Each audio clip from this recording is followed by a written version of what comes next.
Young Earth Doctrine commits many heresies and spreads many lies. One of the first facts that we should understand is that Genesis chapter 1 is not Genesis chapter 2. Actually, Genesis 2, 1 through 4 should be the last four verses of Genesis chapter 1, simply because Genesis 2, 1 through 4 is the actual end of the creation account of Genesis chapter 1.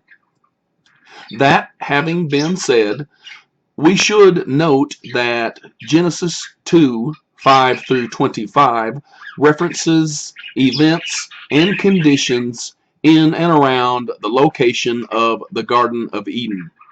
The amount of time that spanned from Genesis 2, 7 through Genesis 3, 24 may have been a very short time frame, whereas the amount of time that spans from Genesis 1, 1 through Genesis 2, 4 is billions and billions of years. Genesis 1, 1 through Genesis 2, 4 references the creation of this universe, past, present, and future. And then Genesis 2, 5 through 25 actually reveals that God created a very specialized oasis in or near Mesopotamia. In Genesis 2:19, God suddenly formed some very specialized animals for the oasis of Eden. Those animals did not evolve. God made a relatively small number of animals for the Garden of Eden. On the other hand, God created millions and millions of animals in Genesis chapter 1. If we carefully examine young earth doctrine, then many discrepancies will appear. False teachers claim that in Genesis 1:27 God created Adam and Eve, not pre-Adamites.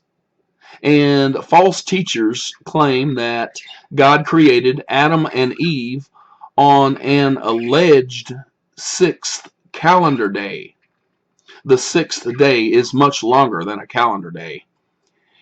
And false teachers claim that God brought every single animal on planet Earth to Adam, and false teachers claim that Adam gave a name to every single animal on planet Earth. That is a misinterpretation of Genesis 2:19 through 20. Even the false teachers will tell you that Adam spent months or years giving names to every one of the several million species of animals on planet Earth.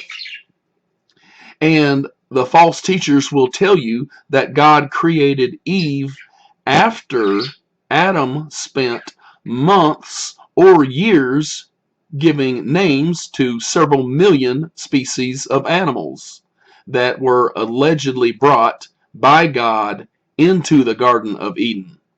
See Genesis 2:19 through 22. Think about it. Some false teachers claim that Adam spent several months or years naming the animals before God made Eve. In doing so, those false teachers admit that God did not create Eve on the sixth calendar day. Those false teachers claim that Adam spent months or years naming millions of animals in Genesis 2:19 through 20 before God made Eve in Genesis 2:22. It could not have been the sixth calendar day after Adam allegedly spent months or years naming millions of animals in Genesis 2:19 through 20 before God made Eve in Genesis 2:22. However, those same false teachers claim that God created Eve on the same calendar day in which he formed Adam. This is the animal oxymoron of young earth doctrine. See more on this discussion in my next video, Young Earth Doctrine is a False Doctrine, Part 2.